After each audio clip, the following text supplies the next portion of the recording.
আজকের ক্লাসটি নেওয়া হয়েছে ডব্লিউবিসিএস ফুল প্যাকেজ কোর্স থেকে। ডব্লিউবিসিএস ফুল প্যাকেজ কোর্স হচ্ছে ডব্লিউবিসিএস পরীক্ষার কম খরচে সেরা অনলাইন কোর্স। কারণ তোমরা এই কোর্সে 1300+ রেকর্ডেড ভিডিওস পাবে, 300+ চ্যাপ্টার এখানে কভার করা আছে। টোটাল কিন্তু তোমরা মক টেস্ট পেয়ে যাবে 950+, যেটা ডব্লিউবিসিএস পরীক্ষার কিন্তু 100% সিলেবাস কভার করা আছে এই কোর্সের মধ্যে।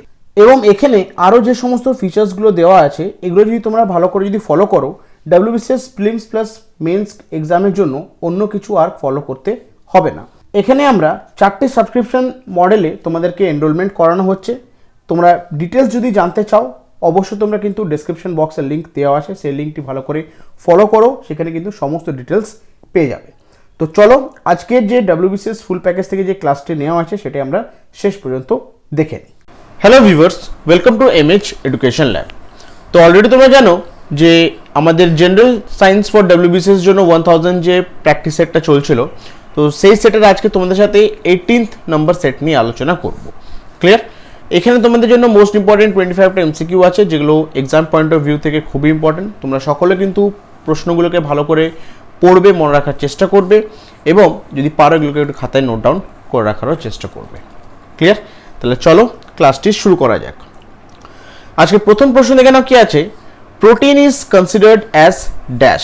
প্রোটিন আমাদের যে একটা ইম্পর্টেন্ট নিউট্রিয়েন্টস খাবারের মধ্যে, তো সেটা কি হিসাবে কনসিডার করা হয়। তো তোমাদেরকে একটু আমি বলে দিই নিউট্রিয়েন্টস ব্যাপারে। আমরা যে খাবারটা খাই সেখানে কিন্তু 5টা নিউট্রিয়েন্টস থাকে, ঠিক আছে? কি কি থাকে? কার্বোহাইড্রেটস, ফ্যাটস, প্রোটিন, ভিটামিনস এবং মিনারেলস। কার্বোহাইড্রেটস এবং ফ্যাটসকে বলা হয় এনার্জি গিভিং ফুড, ঠিক আছে? Energy giving food.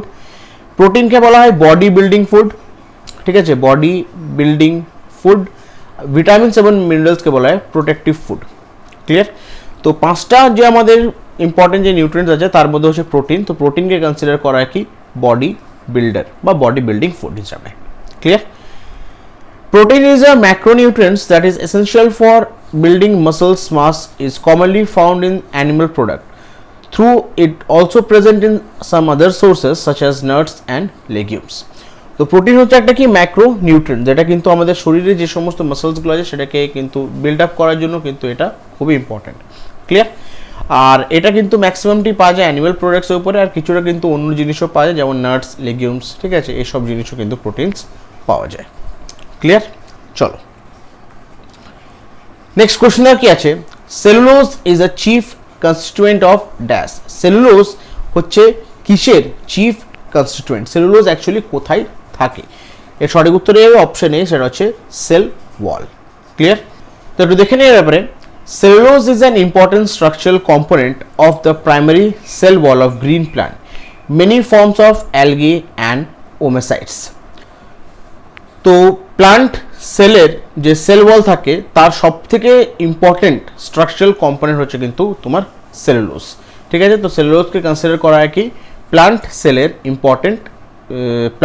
ইম্পর্টেন্ট একটা স্ট্রাকচারাল কম্পোনেন্ট হিসাবে। ক্লিয়ার? চলো পরবর্তী প্রশ্ন দেখে নাও কি আছে। Carrot is a rich source of vitamin of dash. Carrot যেটা জেনারেলি আমরা গাজর বলি, তো সেটা কোন ভিটামিনের রিচ সোর্স? সঠিক উত্তর হবে অপশন এ, সেটা হচ্ছে vitamin A. Carrot are excellent source of vitamin A, with one serving providing 184% of your daily value and also the following nutrients, vitamin C and calcium, iron. তো carrot হচ্ছে একটা খুবই important source of vitamin A, ঠিক আছে? আর আমাদের যে daily যে আমাদের যে ডায়েট থাকে তার মধ্যে কিন্তু 184% কিন্তু যদি ভিটামিন যদি প্রোভাইড করে, সেটা কিন্তু যদি আমরা ক্যারেট খাই সেটা হচ্ছে কিন্তু ক্যারেট। ক্লিয়ার? আর এর মধ্যে আরও কিছু নিউট্রিয়েন্টস পাওয়া যায়, যেমন হচ্ছে ভিটামিন সি এবং ক্যালসিয়াম এবং আয়রন। ক্লিয়ার? চলো নেক্সট কোশ্চেন দেখো কি আছে। A disease caused by protozoa is dash. এগুলোর মধ্যে কোন ডিজিজটি প্রোটোজোয়ার কারণে হয়? সঠিক উত্তর হবে অপশন সি, সেটা হচ্ছে ম্যালেরিয়া। তো দেখে নিই ব্যাপারে। Disease caused by protozoa and helminthes such as malaria are the cause of most parasite related morbidity and mortality, with an estimated 11 million combined death annually. তো কিছু কিছু ডিজিজ, যে সমস্ত ডিজিজগুলো প্রোটোজোয়া এবং হেলমিনথেসের কারণে হয় তার মধ্যে একটা হচ্ছে ম্যালেরিয়া। এগুলো হচ্ছে কিন্তু প্যারাসাইট রিলেটেড ডিজিজ। আর এখন অবধি দেখা গেছে প্রায় কিন্তু 11 মিলিয়ন সারা বিশ্বের মধ্যে মারা গেছে এই প্রোটোজোয়ান বা তোমার প্যারাসাইট রিলেটেড ডিজিজের কারণে। ক্লিয়ার? চলো নেক্সট কোশ্চেনটা কি আছে, which vitamin is produced in human body by exposing it to morning sun rays? কোনো যদি মানুষ যদি সূর্যর আলোতে যদি দাঁড়িয়ে থাকে, ঠিক আছে, বিশেষ করে সকাল দিকে, তো কোন ধরনের ভিটামিনস এক্সপোজে তারা থাকছে, মানে কোন ধরনের ভিটামিন এক্সপোজে থাকছে? অ্যাকচুয়ালি সানরেজ থেকে যে ভিটামিনসটা আছে সেটা হচ্ছে কিন্তু ভিটামিন ডি। সঠিক উত্তর হচ্ছে অপশন ডি, সেটা হচ্ছে vitamin D. Vitamin D is a sunshine vitamin that has been produced on this earth for more than 500 million years. During exposure to the sunlight, 7-dehydrocholesterol is skin absorbs UVB radiation and is converted to pre-vitamin D3, which in turn isomerize into vitamin D3. তো যদি কোনো মানুষ যদি সকালে সূর্যর এক্সপোজে থাকে বা সূর্যের এক্সপোজে থাকে, তো তার মধ্যে যদি কোনো ভিটামিনস যেটা শরীরের মধ্যে যেটা এফেক্ট মানে যে কাজে লাগছে সেটা হচ্ছে কিন্তু ভিটামিন ডি। 500 ইয়ার্সের থেকেও কিন্তু পুরনো হচ্ছে পৃথিবীতে সূর্যের আলো, ঠিক আছে। আর এই সূর্যের আলো কিন্তু খুবই rich source of vitamin D. এটা কি করে শরীরে ঢুকছে সেটা দেখে নাও। During exposure to sunlight, 7-dehydrocholesterol in the skin absorb UVB radiation. যখন আমরা সানলাইটের সামনে থাকছি তো আমাদের স্কিনে যে 7-dehydrocholesterolটি আছে সেটা কিন্তু অ্যাবজর্ব করছে ইউভিবি রেডিয়েশন। সেটা কিসে কনভার্ট হচ্ছে? And is converted to pre vitamin D3।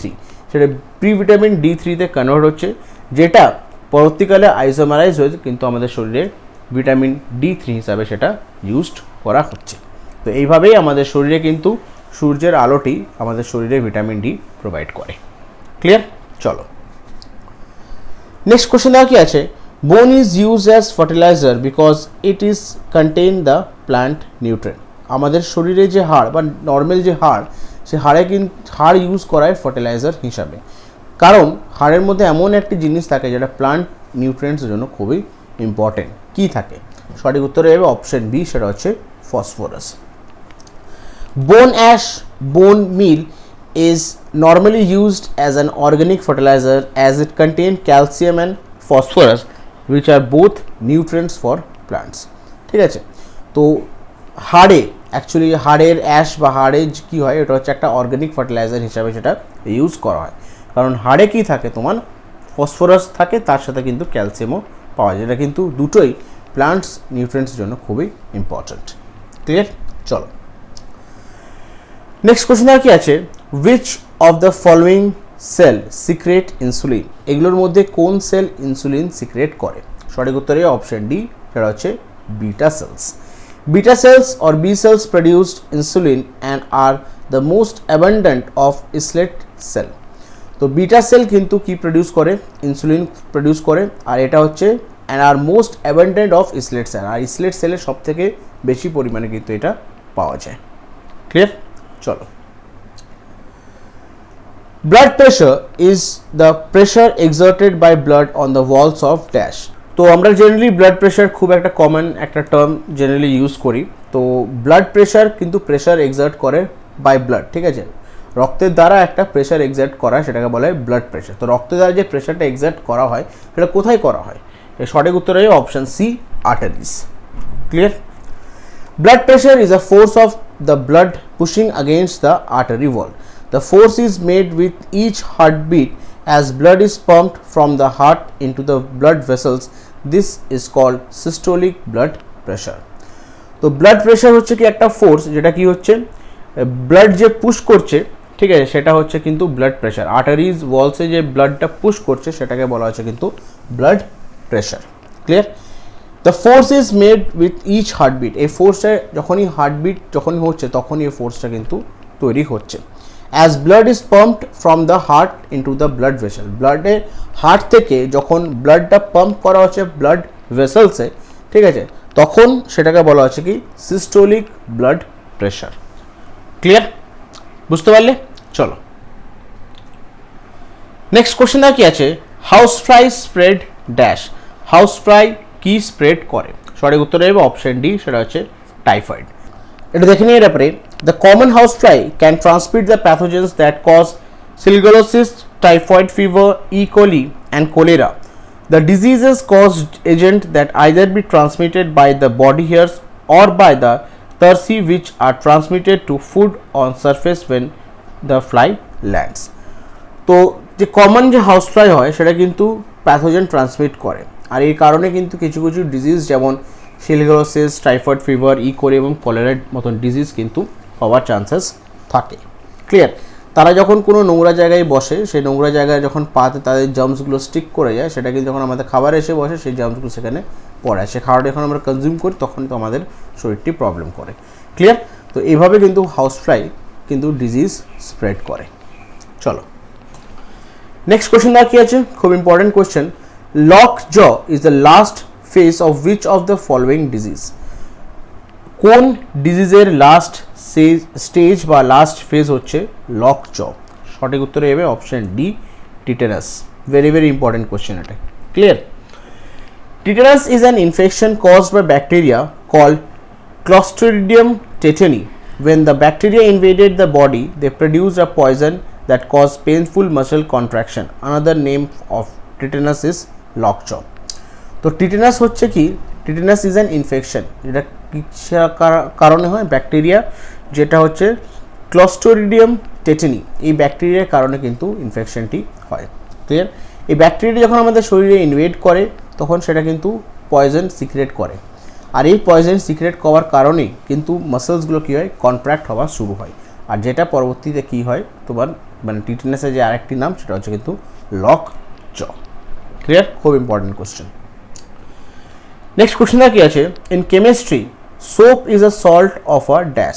কেমিস্ট্রিতে সাবান বা সোপ সেটা কার সল্ট? সঠিক উত্তরে যাবে অপশন এ, সেটা হচ্ছে fatty acid. Saponification is a process that produces soap in chemistry.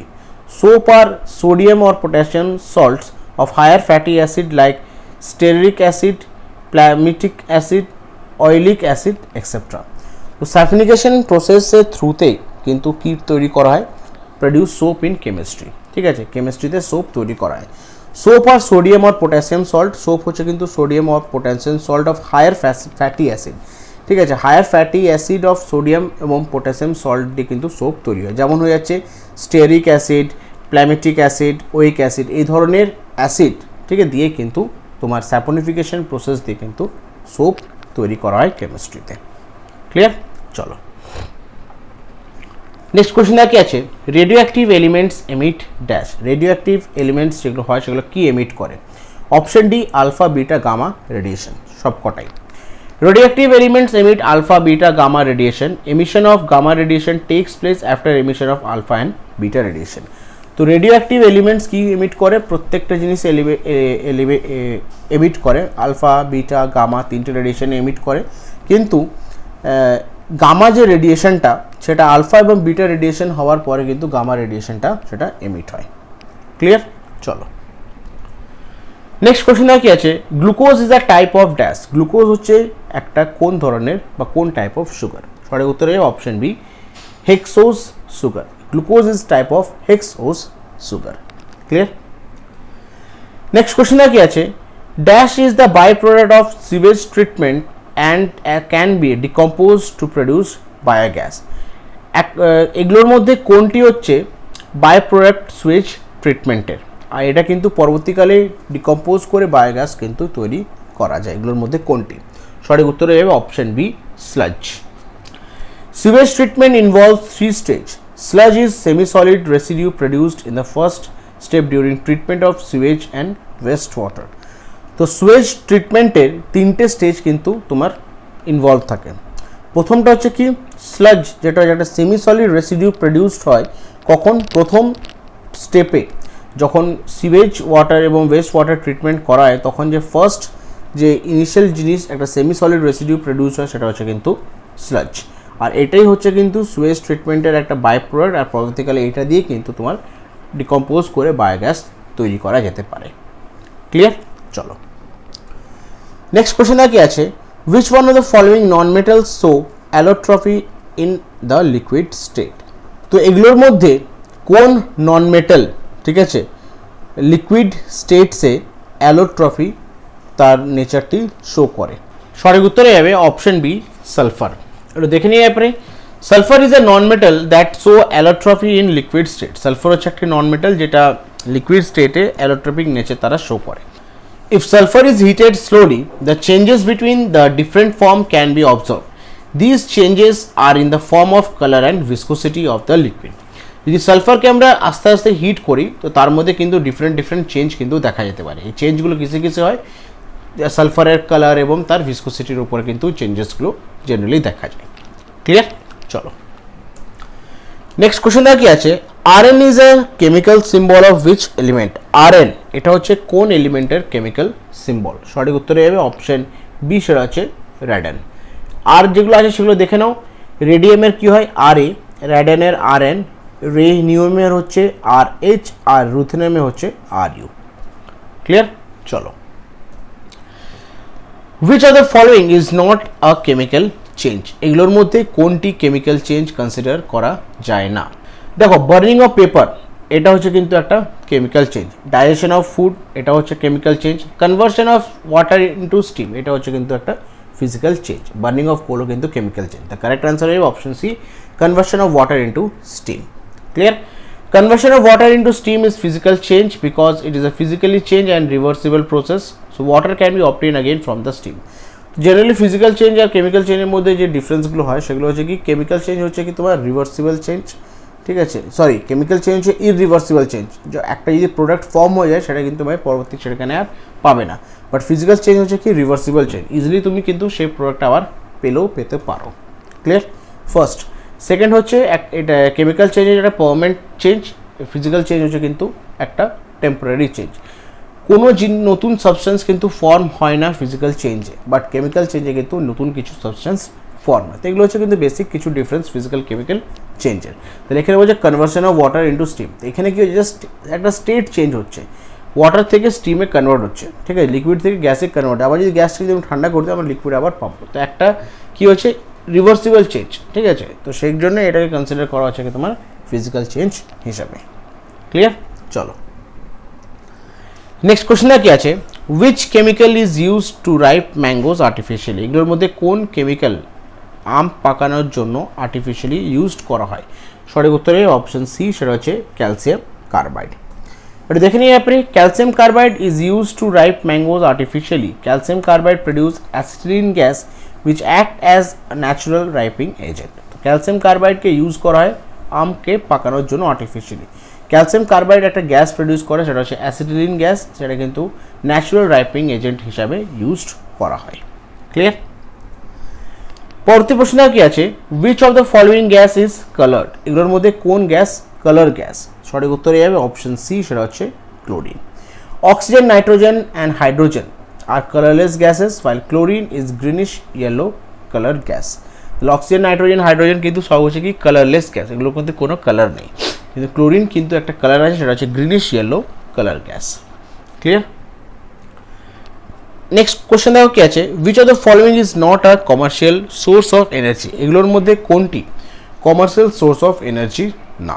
সঠিক উত্তরে যাবে অপশন ডি, সেটা হচ্ছে ফাইবারউড।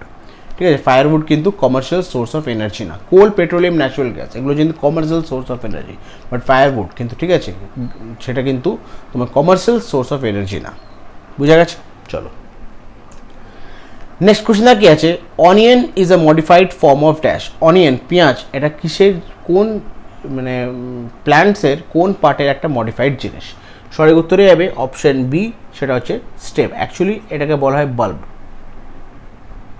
An onion is modified form of stem called as bulb. Stem is enclosed by covering of leaves which is underground. Nutrients for the plants are stored in the bulb. তো অনিয়নকে বলা হয় modified form of stem, যেটাকে বলা হয় কিন্তু bulb. এর মধ্যে কিন্তু প্রচুর লিভসগুলো এগুলো কভার করা থাকে, আন্ডারগ্রাউন্ডেই থাকে, ঠিক আছে, আর এখান থেকে কিন্তু তারা নিউট্রিয়েন্টসগুলোকে স্টোর করে, মানে পেঁয়াজ নিউট্রিয়েন্টসগুলোকে বাল্বের মধ্যেই তারা স্টোর করে। ক্লিয়ার? নেক্সট কোশ্চেনটা কি আছে, one of the best solution to get rid of non biodegradable West is dash. কোন প্রসেসের দ্বারা আমরা নন বায়োডিগ্রেডেবল ওয়েস্টের থেকে আমরা ছুটকারা পেতে পারি? সঠিক উত্তর হচ্ছে অপশন ডি, সেটা হচ্ছে রিসাইক্লিং। যদি আমরা প্রোডাক্টগুলোকে বেশি করে বা বারবার রিসাইক্লিং করতে পারি, তাহলে যে সমস্ত নন বায়োডিগ্রেডেবল ওয়েস্টগুলো আছে সেগুলো থেকে আমরা কিন্তু বেঁচে যেতে পারি। Recycling is one of the best solution to get rid of non-biodegradable wastes because non-biodegradable waste substance cannot be degraded in environment by natural process. তো আমরা সবাই জানি কি যে সমস্ত নন বায়োডিগ্রেডেবল ওয়েস্টগুলো আছে সেগুলো কিন্তু এনভায়রনমেন্টে তোমার ডিগ্রেড হয় না, ন্যাচারাল প্রসেসের কারণে এনভায়রনমেন্টে ডিগ্রেড হয় না। তো সেটাই সবথেকে ভালো, সেটাকে যদি আমি বারবার ইউজ করি, রিসাইকেল করি, তাহলে সেটা কিন্তু আমাদের ওয়েস্টটাকে যে নন বায়োডিগ্রেডেবল ওয়েস্ট যদি আমরা সেখান থেকে ছুটকারা পেতে পারি। ক্লিয়ার? নেক্সট কোশ্চেন কি আছে, beside nutrients our body needs dash and water. তো আমাদের নিউট্রিয়েন্টস, আমি যেটা ফার্স্ট কোশ্চেনে আমি তোমাদেরকে বললাম, তো আমাদের শরীরে নিউট্রিয়েন্টস লাগে, তার সাথে জল লাগে, ঠিক আছে, তার সাথে আরেকটা জিনিস লাগে, সেটা হচ্ছে অপশন ডি, ডায়েটারি ফাইবার্স, ঠিক আছে, যেটাকে আমরা বলি রাফেজ। Dietary fibers is an important constituent required by body. Dietary fibers is type of carbohydrate present in cereals, fruits, vegetables, diets, peas, nuts. Dietary fiber হচ্ছে কিন্তু একটা ইম্পর্টেন্ট কনস্টিটিউয়েন্ট যেটা শরীরকে দরকার হয়। Dietary fibers is a type of, এগুলো হচ্ছে কিন্তু একটা টাইপ অফ কার্বোহাইড্রেট যেগুলো কিন্তু থাকে কোথায়, present in cereals, fruits, vegetables, dried peas, nuts, এগুলোর মধ্যে কিন্তু এগুলো জেনারেলি পাওয়া যায়। ক্লিয়ার? বুঝা গেছে? চলো নেক্সট কোশ্চেনটা কি আছে, the deficiency of niacin a vitamin of B complex group cause the disease dash. যদি আমাদের শরীরে niacin a vitamin B complex একটা গ্রুপের যদি ডেফিসিয়েন্সি থাকে, তাহলে আমাদের শরীরের কোন ডিজিজ হতে পারে? সঠিক উত্তরে option B, pellagra. Deficiency of vitamin B3 or niacin cause the disease pellagra. Pellagra disease inflamed the skin cause dermatitis. The main source of vitamin B3 are meat, fish, egg, vegetables and nuts. তো আমাদের শরীরে যদি vitamin B3 অথবা নিয়াসিনে যদি কোনো deficiency থাকে, তখন একটা ডিজিজ হবার চান্স থাকে, সেটা হচ্ছে কিন্তু পেলেগ্রা। আর এটার যদি মেন সোর্স যদি কনসিডার করি পেলেগ্রার, সেগুলো হচ্ছে কিসের, ভিটামিন B3 এর মেন সোর্স যদি আমি কনসিডার করি, সেগুলো হচ্ছে meat, fish, egg, vegetables, nuts, এগুলো হচ্ছে কিন্তু ভিটামিন B3 এর মেন সোর্সেস। ক্লিয়ার? চলো আজকে শেষ প্রশ্ন দেখে রাখি আছে, where does the amoeba digest its food? Amoeba কোথায় খাবারটি ডাইজেস্ট করে? সঠিক উত্তর হবে option C, food vacuole. Amoeba যে চলে, সেই চলাটাকে বলা হচ্ছে সিউডোপোডিয়া। সেখানে কি করে, খাবারটাকে এনগালফ করে সেটা ফুড ভ্যাকিউলে কিন্তু সেটা ডাইজেস্ট হয়। Amoeba digest its food through food vacuole. The mode of nutrition in amoeba is holozoic, where it ingests complete food and digests the obtaining from food vacuole. তো অ্যামিবা কিন্তু কী হয়, যে খাবারটা অ্যামিবা যেটা খায় সেটা কিন্তু ডাইজেস্ট কোথায় হয়, ফুড ভ্যাকিউলে ডাইজেস্ট হয়। অ্যামিবা যে নিউট্রিশন সেটা কিন্তু হচ্ছে হলোজোইক নিউট্রিশন, যেখানে তারা কি হয়, তারা পুরো খাবারটাকে ইনজেস্ট করে নেয়, এনগালফ করে নেয়, আর সেটা কিন্তু ফুড ভ্যাকিউলে গিয়ে তারা কিন্তু সেটা ডাইজেস্ট করে। ক্লিয়ার? তো এগুলো হচ্ছে কিছু ইম্পর্টেন্ট এমসিকিউ সায়েন্সের উপরে যেগুলো তোমাদের সাথে ডিসকাস করলাম। প্রত্যেকটা কোশ্চেন কিন্তু খুবই ইম্পর্টেন্ট, তো অবশ্যই তোমাদেরকে রিকোয়েস্ট করবো প্রত্যেকটা কোশ্চেন ভালো করে মনে রাখার চেষ্টা করবে, এবং যদি পারো এগুলো একটু খাতায় নোট ডাউন করে রাখো। ক্লিয়ার? কারণ এক্সাম পয়েন্ট অফ ভিউতে কিন্তু প্রত্যেকটা কোশ্চেন যেগুলো তোমাদেরকে করানো হচ্ছে সবকটাই কিন্তু খুবই ইম্পর্টেন্ট। বুঝা গেছে? তো ক্লাসটি আমি আজকে এখানে শেষ করছি। নেক্সট ক্লাসে তোমাদের জন্য আরও কিছু ইম্পর্টেন্ট এমসিকিউ নিয়ে আলোচনা করব। Thank you, have a nice day.